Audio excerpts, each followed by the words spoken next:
que fim deu? Você passou um ano lá no IC College, uma escola ministerial da igreja da cidade de São José dos Campos, em São Paulo, e agora tá de volta aqui no Pará.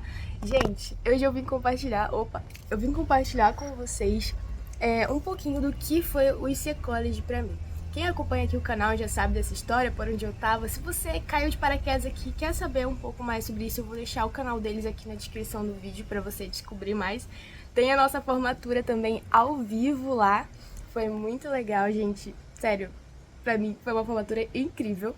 Mas nesse vídeo eu vim compartilhar com vocês o que mudou na minha vida, o que significou pra mim esse college. E, gente, calma lá, que a gente precisa da nossa vinheta, né? Tá tentando grudar a ventosa aqui, mas tá com poeira, né? Então não vai grudar na poeira. Mas enfim. Oi, povo. Gente, o IC College, né? Eu comecei ali em agosto de 2024, concluí em junho de 2025. E agora, julho, estou aqui de volta na minha cidade. Tá horrível isso. Resolveu, eu espero. E agora estou aqui de volta na minha cidade.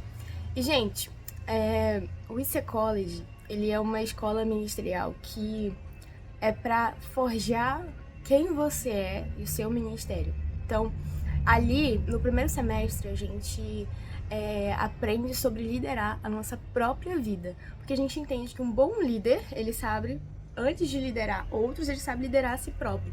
Né? E aí, com essa boa liderança, ele exerce essa influência às pessoas que estão ao seu redor. Isso independe de cargo, independe de posição ministerial. Nós que somos filhos de Deus, nós entendemos que nós somos filhos do Rei. E nós temos naturalmente uma liderança dentro de nós. Seja na nossa casa, na sociedade, por meio da influência que Deus nos deu. Então, naquele primeiro semestre, são matérias focadas na nossa identidade, sabe? E que abrange todas as áreas da nossa vida. Por exemplo, paternidade, família e destino. A gente tem aula de finanças também, inteligência emocional, saúde integral, gestão de projetos. Gente, aprendi a fazer projeto no IC College. E também o treinão aí, que acompanha a gente, né, o ano inteiro, com as aulas de idioma também. No segundo semestre, a gente aprende matérias sobre como liderar outros, né, mais ministeriais. Então, a gente aprende ali sobre comunidade profética, liderança que prevalece, empreendedorismo, a visão empreendedora no ministério. Foram matérias muito legais mesmo, assim. Entre outras, se você quiser, pode pesquisar mais aí do college. Mas, interessante, eu descobri que eu ia, né, que Deus queria que eu fosse para esse college, ali no finalzinho de março de 2024. E eu pensava que isso ia ser, tipo assim, eu conheci o college naquele dia e eu descobri que Deus estava me chamando para isso. Então eu sou meio assim, ó, minha mãe já sabe, já sabe como é que é a história. Deus mandou, Juliana, eu vou, entendeu? Então, não fico, enfim, embromation não, porque, gente, quanto mais rápido você obedece, mais rápido você vive o que Deus tem pra você. E eu entendi muito claramente que era naquele tempo. E, enfim. E, gente, é incrível como Deus, ele começa a tratar coisas na gente antes mesmo da gente ir para o college. Então, eu me vi muito ansiosa ali, porque era a minha primeira vez morando longe da família, longe de casa. E eu queria muito saber se eu ia dar conta de tudo, se eu ia conseguir ser independente, cuidar da minha vida, da minha alimentação, das minhas finanças, assim, de forma independente. Eu já administrava, né, o meu dinheiro, mas, assim, nunca, assim, por conta, entendeu? Então, se você faltar dinheiro pra comida, entendeu? Tipo assim, é sua responsabilidade. Então, eu tava ansiosa, toda na expectativa de colocar em prática tudo aquilo que eu tava imaginando na minha cabeça, como também se eu ia conseguir dar conta de tudo. E o Senhor começou a tratar no meu coração como eu tava agindo como uma órfã, que precisava dar conta de tudo sozinha. porque era como se eu me comportasse como uma órfã, porque um órfão, ele não tem pai, não tem mãe, então ele precisa sobreviver no mundo, então é como se ele estivesse sozinho ali no mundo e ele precisasse ser independente, porque dele custa a vida dele depende somente dele. Então, Deus me mostrou como eu tava agindo como órfã, quando na verdade eu sou filha. E filha, a gente é filho de Deus, a gente pode até ser órfão de pais, né, biológicos, mas a gente é filho de Deus. E Deus, ele é um pai que não abandona os seus filhos. Aí já começou aí, né, gente? E aí, quando eu chego lá no college, matérias de paternidade. Gente, e o 30 Semanas, pra quem não sabe, o 30 Semanas é um programa de cura da alma, em que são ministradas palestras com palavras específicas para cura emocional. E no final de cada palavra, a gente tem um grupo de partilha em que a gente partilha coisas que a gente precisa ser curado, né? E a gente fala, eu sou um filho amado de Deus, vencendo nas áreas. E aí fala as áreas que a gente tá vencendo. E aí todo mundo ali vê como a gente não tá sozinho, primeiramente, e como realmente a gente tá vencendo. A gente não é definido pelas áreas que a gente luta, a gente não é definido pela ansiedade, a gente não é definido pela depressão, pela pornografia, masturbação, enfim. A gente é realmente um filho de Deus, é isso que baseia a nossa identidade, é Deus vencendo nessas áreas. E eu descobri, gente, eu pensava, assim, eu tinha minha paternidade ali bem resolvida com Deus, mas eu não sabia que eu agia como órfã. E isso Deus já tava ministrando em mim, soltando ali uns gostinhos, gente do céu. Deus já tava ali soltando ali uns spoilerzinhos, preparando o terreno. E, gente, meu Deus, eu descobri que eu agia como órfã mesmo. E Deus foi me trazendo coisas lá da minha infância que eu sempre achei que fossem normais, mas que talvez estivessem moldando o meu comportamento. É assim, é um período, o college é um período emocionalmente, espiritualmente e fisicamente muito intenso. Então, é só Deus mesmo pra te sustentar. Então, não é uma coisa que você vai, eu vou lá pro college ver como é que tá, entendeu? Eu vou lá ver no que dá. Não, cara, a gente precisa de uma palavra de Deus mesmo. Tipo, dizendo, é da minha vontade, vai. Porque, gente, é essa palavra que vai te sustentar. Porque é muito, eu não diria tentador, é muito difícil você não pensar, pelo menos não pensar em desistir. Porque é um processo assim, que é como se você tivesse que, sabe, uma maratona ali. E espiritualmente vai tocar em coisas que você talvez não queria que ninguém tocasse. Ou que você talvez nem desse tanta importância assim. E nem pensasse que era tão importante assim. Então, tipo, pra que expor isso, né? Eu vou deixar aqui, tipo, nada a ver, nada demais. E o college é realmente isso que vai te peneirar mesmo, vai trazer à tona as suas impurezas pra realmente purificar o ouro que Deus colocou em você. E é um tempo dedicado só pra isso, então é algo que é uma aceleração, sabe? É assim, pra você viver o seu chamado de Deus na sua vida, é algo que eu considero muito precioso, muito importante. Questão de relacionamentos.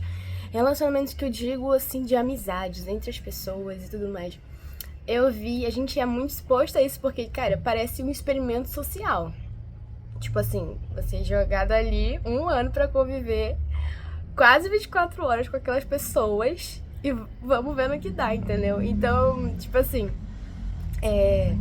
eu vi Deus me curando em muitas áreas também, porque quem já me acompanha aqui sabe que eu sou uma pessoa mais introvertida, que ali na minha adolescência não tive muitos amigos, e demorei a achar pessoas com quem eu me identificasse verdadeiramente, com quem eu pudesse ser eu mesma, que, enfim, é uma composição de coisas peculiares, né? Começando pelo humor. Então, eu vi Deus me curando em muitas áreas no sentido de, cara, Eu era o tipo de pessoa que, tipo assim, tal pessoa fez tal coisa que eu não concordo, que eu achei ruim, eu não ia lá falar pra ela. Eu me afastava dela. E aí eu vi como isso era uma falta também, e aí vai entrar no segundo semestre, que foi algo que Deus tratou muito em mim, que é a honra, a questão da honra. Eu vi como isso era uma falta de honra pra com a pessoa mesmo. Porque se eu acredito que ela pode melhorar, se eu acredito no potencial dela, em quem Deus fez ela pra ser, quando eu ver algo que não combina com isso, eu não vou só tipo, ah, tá vendo? É, né? E é a cultura que a gente tem hoje do cancelamento. Não, eu não vou fazer isso. Eu vou lá e falo assim, olha, fulano, ciclano, você fez tal coisa que eu não gostei. E eu acho que não tem a ver, sabe, com quem você é e tal. Eu queria que você revesse isso. Ou, gente, teve momentos que Deus me levou a ir até uma pessoa e pedir perdão porque eu tava pensando mal dela. Entendeu? Isso é uma coisa muito humilhante. E é uma coisa que, tipo assim, cara, pedir perdão pra pessoa porque eu fofoquei dela. Eu falei dela pra outra pessoa, tipo, desabafando assim, e eu vi que não era uma atitude honrosa. Minha intenção nem era fofocar, era falar sobre a minha insatisfação com ela. E aí eu vi que, cara, por que eu não falo disso com aquela pessoa? Tipo, eu não tô honrando quem essa pessoa é. Porque ao invés de ajudar ela a melhorar, eu tô só compartilhando a minha satisfação aqui com terceiros que nem tem a ver às vezes com isso, sabe? E, gente, é uma coisa que Deus quebra muito, é o orgulho e o ego. Tipo assim, cara, eu já sabia que eu tinha uma tendência a ser egocêntrica, eu já sabia que eu tinha uma tendência a ser orgulhosa. Eu já tinha identificado algumas dessas coisas em mim antes do college. Até porque quanto mais a gente se aproxima de Deus, mais a gente vê como a gente é podre. Mas, cara, no college eu percebi coisa que eu ficava, meu Deus, como que Deus é capaz de me escolher com esse tipo de pensamento egoísta, orgulhoso, egocêntrico e julgador. Gente, a gente é tão bom em julgar as pessoas que a gente não percebe que a gente tá tomando um lugar que não é nosso. O único que que tem esse direito de julgar é Deus, e nem isso ele faz agora, né, no tempo da graça, mas enfim, quando vier o final, aí já sabe. Mas, tipo assim, cara, e a gente sempre usa uma régua pra julgar os outros, que provavelmente se a gente fosse medido por essa régua, a gente também não passaria, entendeu? Ou a gente pega uma régua como se fosse de nós mesmos. Sabe, o homem é a medida de todas as coisas. Então, não, se eu consigo fazer isso, aquela pessoa não consegue, tipo assim, pecadora, entendeu? E aí, cara, quem disse que você é o padrão ideal de crente, sabe? Você não sabe qual é a história daquela pessoa, o que ela já venceu pra chegar até ali. E você tem a sua história, e Deus é misericordioso com você na sua história. Gente, eu acho que a gente não tem ideia de quantos pecados Deus apagou por nós, pecados esses que a gente nem sabe, porque a gente sabe dos que a gente se arrepende, né? Mas os que a gente não sabe, ali como diz o Salmo 19, que o salmista fala, Senhor, absolve-me dos pecados que eu desconheço, tipo, me perdoa dos pecados que eu nem conheço. E, enfim, gente, deixa eu ver se tem mais alguma coisa pra compartilhar com vocês. Esse vídeo já tá um pouquinho longo, mas do segundo semestre foi muito a questão da cultura da honra. É uma matéria que a gente... É incrível, né? Porque é sempre o primeiro horário de quinta-feira. Quinta-feira era o dia do choro, ninguém passava rímel, porque era só matéria pra te esmagar mesmo. E aí no meio tinha ali um empreendedorismo, já tinha uma finança, tinha uma gestão de projetos só pra dar aquela equilibrada. E aí voltava pro choro, que mais tarde tinha o nosso DIP, que era o nosso culto só de mergulhar na presença de Deus mesmo. E aí já viu, né, gente? É só choro e rânio. Mas, cultura da honra, gente, inclusive vou deixar pra vocês a indicação desse livro aqui, A Recompensa da Honra. Meu Deus, que livro. E também Perfil de 3 Reis. Gente, e o que é a cultura da honra, né? A gente, como filhos de Deus, a gente é filhos do rei. E a gente tem uma identidade de pessoas nobres, de pessoas reais. Então, como que pessoas nobres se comportam com outras pessoas nobres no reino de Deus, ou com pessoas que ainda não fazem parte do reino de Deus, de forma nobre? Mesmo sabendo que todo mundo é pecador e que todo mundo tem suas partes podres. Então, como que a gente vai agir de forma nobre? Então, a gente vai enxergar as pessoas não pelo que elas fazem agora, mas por quem Deus fez elas para ser. Então, talvez aquela pessoa não esteja manifestando isso agora, mas você vai tratar ela com a honra que Deus deu para ela na identidade dela. Tá dando pra entender? Com a honra que merece a pessoa que Deus criou ela para ser. E aí, gente, existem as recompensas da honra. Tipo, cara, tem a questão, esse livro que eu indiquei pra vocês, da recompensa da honra, ele fala sobre a honra nos 3 níveis, que é a honra à autoridade, a honra às pessoas que estão ali no seu mesmo nível, né, de igual para igual, e a honra às pessoas que estão debaixo da sua autoridade, né, que são submissas a você. Gente, quantas coisas a gente não retém no mundo espiritual, a gente não bloqueia pra nós por questão da falta de honra, entendeu? E aí, é isso. Lancei essa aqui pra vocês. E já vou acabar o vídeo porque tá muito longo já. Gente, algo que eu esqueci de falar, acho que é o mais importante. Falei sobre os pormenores ali, mas, cara, foi muito especial perceber como cada cura que Jesus me dava era como se fosse um presente. E no lugar do meu coração, em cada lugar que era curado, eu tinha uma nova revelação de quem ele é. E eu acho que isso foi a parte mais importante do college.